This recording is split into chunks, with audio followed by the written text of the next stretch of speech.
Shalom, épouse de Christ, que Dieu vous bénisse richement. Un mot de prière. Divin roi, divin sauveur, bénis ton peuple. Dans cette grande série sur la mort, la puissance sur le pouvoir de la mort et de la résurrection.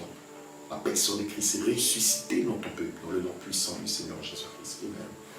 Ici, mes frères et sœurs, la partie 3, nous croyons que c'est une bénédiction pour l'épouse de Christ de savoir que le grand pouvoir de la mort de Christ doit se manifester et de la résurrection de Christ dans le cœur de l'homme doit se manifester pour accomplir le dessein éternel de Dieu. Il n'y a aucune possibilité pour Dieu d'accomplir son dessein si ce n'est par le rachat et par la mort. Et nous savons que Jésus-Christ est mort, il est ressuscité, et par son sang, nous avons aujourd'hui droit à la vie. Et nous bénissons Dieu pour la grande rédemption qui est venue vers nous. Et nous bénissons Dieu pour le sang de Christ qui est versé, qui est répandu sur nous et qui nous donne le droit de retourner à l'arbre de la vie et à la paix. La Bible nous dit dans Éphésiens 1 que la grâce et la paix vous soient données de la part de Dieu notre Père et du Seigneur Jésus-Christ. Béni soit Dieu et Père de notre Seigneur Jésus-Christ qui nous a bénis de toutes sortes de bénédictions spirituelles dans les lieux célestes en Christ. En lui, Dieu nous a élus avant la fondation du monde, que nous sommes saints irréprochables devant lui. Nous ayons prédestinés dans son amour et des enfants d'adoption par Jésus-Christ, selon le bon plaisir de sa volonté. Ainsi, nous sommes prédestinés pour le temps de l'adoption, la manifestation des fils de Dieu.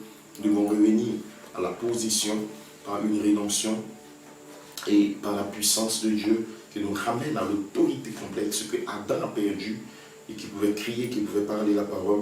Et la Bible dit, le jour où tu en mangeras, tu mourras. L'homme est tombé dans la mort. L'homme est tombé ce jour-là. Pourquoi? Parce qu'il avait mangé l'arbre de la connaissance du bien et du mal. Et le jour où il a mangé cela, il est mort. Il est mort, il a été séparé et chassé. Donc la mort dans le jardin d'Éden a produit une séparation de la présence de Dieu. Tous les soirs, Dieu descendait, il y avait communion. Adam n'a pas inventé la mort, c'est Dieu qui a dit la première fois, le jour où tu mangeras, tu mourras. Adam ne savait rien de ce que c'est que la mort. Mais Dieu avait dit à Adam, le jour où tu mangeras, il y aura une séparation. Il n'y aura plus de connexion, il n'y aura plus de canalisation, de communication entre ma présence et vous. Vous êtes dans le jardin, vous êtes dans l'atmosphère divine. L'intelligence de Dieu, la gloire de Dieu descend sur vous. Vous contrôlez toute la terre par le jardin. Mais le jour où vous désobéissez à ma loi, alors vous allez tomber dans ce qu'on appelle une séparation. Et le jour où la désobéissance est venue, Dieu les a chassés du jardin d'Éden. Et avant cela, il a immolé un agneau. Donc la mort, qui est une séparation entre les fils de Dieu, Adam et Ève et Dieu, était connectée à un agneau qui a été immolé pour que Dieu puisse parler. Ils étaient nus. Il a parlé avec eux et il les a revêtus d'un agneau, il les a séparés, les a ôtés du jardin et il a mis des anges pour protéger le chemin qui ramène à l'arbre de la vie. Pourquoi? C'était la mort. Il devait être séparé. Ainsi, le second Adam, notre Seigneur Jésus-Christ, devait revenir. De même que l'homme est tombé dans la désobéissance et dans la mort. Par le premier Adam, le second Adam devait venir et racheter l'homme par la mort. Donc, par la mort qui est une séparation avec la désobéissance et l'incrédulité, l'homme chute. Et par la mort d'un agneau, la vie doit revenir.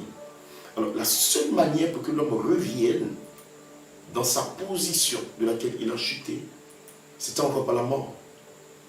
Mais cette fois-ci, c'est une mort par obéissance. Père, s'il est possible que cette coupe s'éloigne de moi, mais que ta volonté. Et donc, dans le mystère de la volonté, le dessein éternel qu'il avait en lui-même, qu'il avait prédestiné avant la fondation du monde, d'avoir des fils et des filles adoptés, d'avoir un peuple sans tache, ni rien de semblable. En lui, Dieu nous a élus. Donc en lui, il y avait une volonté de venir mourir, de se séparer de ses attributs, afin que nous soyons exprimés pendant cet âge de l'Église dans le temps. C'est le secret de la volonté de Dieu, c'est un très grand mystère. Il devait mourir, il devait quitter sa gloire et prendre la forme d'un homme, afin de nous ramener. Ainsi, dans sa volonté permissive, Dieu a permis que Adam puisse désobéir et chuter et qu'il puisse mourir. La mort et la séparation du jardin d'Éden a permis à Dieu de manifester ses attributs de sauveur, de rédempteur, de guérisseur. Un peu plus tard, 4000 ans après, l'agneau de Dieu venait pour mourir, pour que son attribut de rédempteur soit manifesté. Ainsi, par cette mort du Seigneur Jésus-Christ et par cette séparation, Dieu a réconcilié le monde avec lui-même. Donc nous pouvons revenir maintenant dans la position d'autorité. Et aujourd'hui, vous avez le droit légal devant Dieu de revenir. Mais la mort du Seigneur Jésus-Christ et sa résurrection est un mystère pour nous.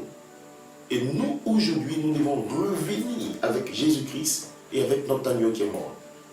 Raison pour laquelle il est impossible pour un fils de Dieu de revenir à la vie jusqu'à ce qu'il rentre dans la mort avec Christ. La parole de Dieu a le pouvoir et l'autorité pour nous ramener à la mort spirituelle.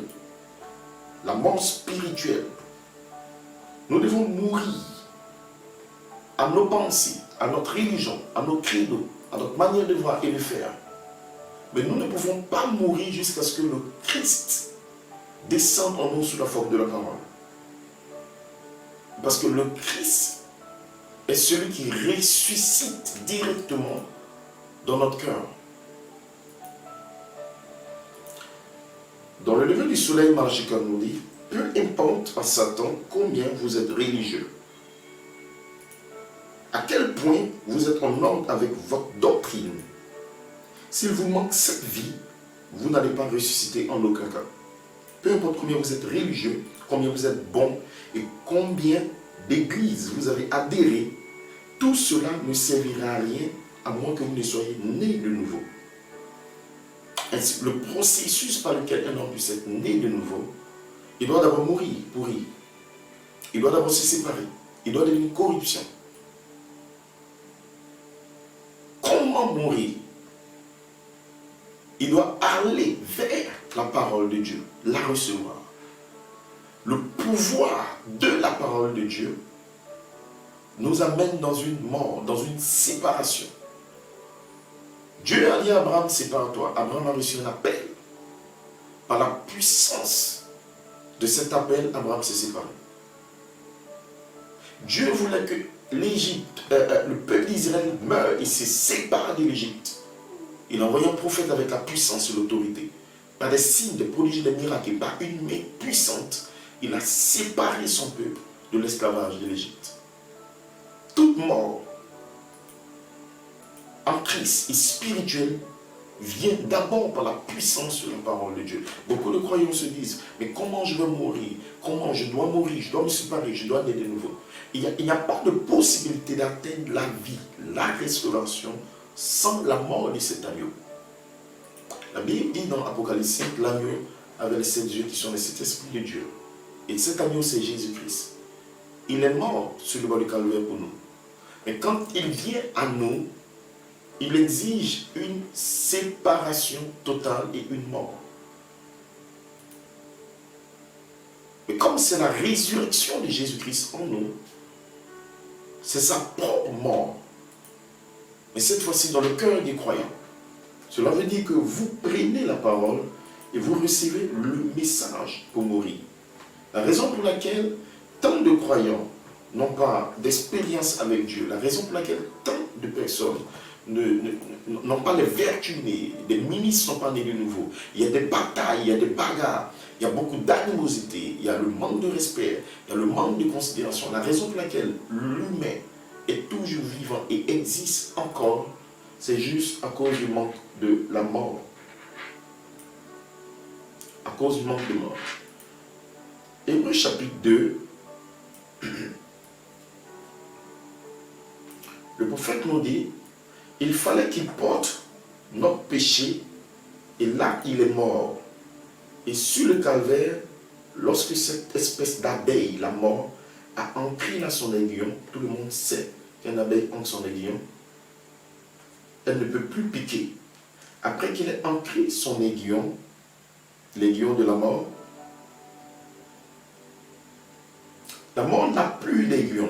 Et tout ce qu'elle peut faire, c'est de bourdonner et de faire du bruit. C'est tout ce que la mort peut faire aux croyants. Faire beaucoup de bruit. Mais alléluia, béni soit le nom du Seigneur, il a ancré cet aiguillon de la mort dans sa propre chair. Et c'est ce qu'Emmanuel a fait. Il est ressuscité le troisième jour, s'est secoué pour faire tomber l'aiguillon de la mort. Il est immortel ce soir. Et son esprit est dans ce bâtiment. Et il prouve qu'il est vivant parmi nous. Voilà le Messie. Que le nom du Seigneur soit béni. Ainsi, la vie nouvelle qui vient vers nous, c'est cette parole qui vient et la cellule de sang se détache. Emmanuel, l'aiguillon de la mort qui a frappé l'homme de cris. Paul a dit qu'il me séparera du corps de la mort. Ce corps a la mort à l'intérieur. Notre nature, nous étions morts. Et par nature, nous étions des enfants de la rébellion. Comment le changement vient? C'est que l'aiguillon de la mort qui nous a frappés depuis, la puissance de Dieu vient contre l'aiguillon de la mort. Pour que Dieu puisse prendre la clé de la mort du séjour des morts, il y a eu contact. La mort est entrée dans sa chair. Et donc aujourd'hui, Jésus-Christ vient nous tirer de la mort.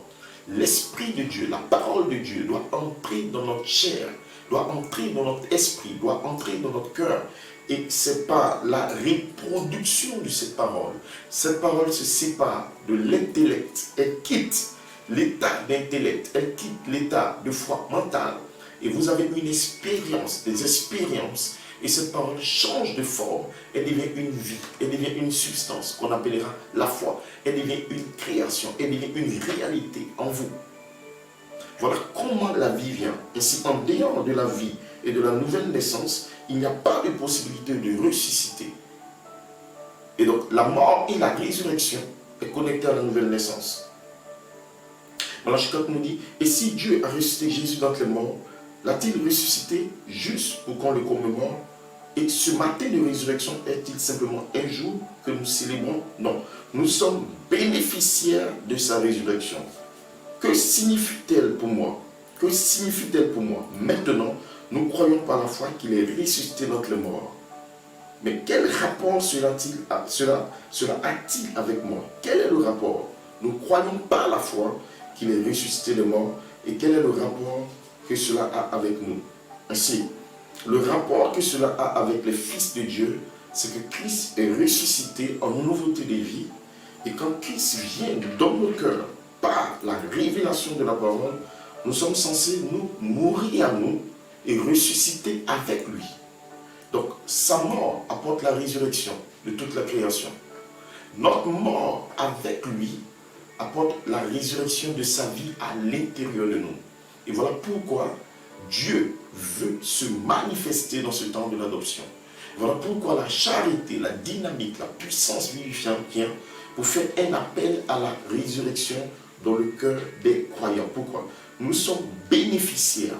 Comment bénéficier de la résurrection de Christ?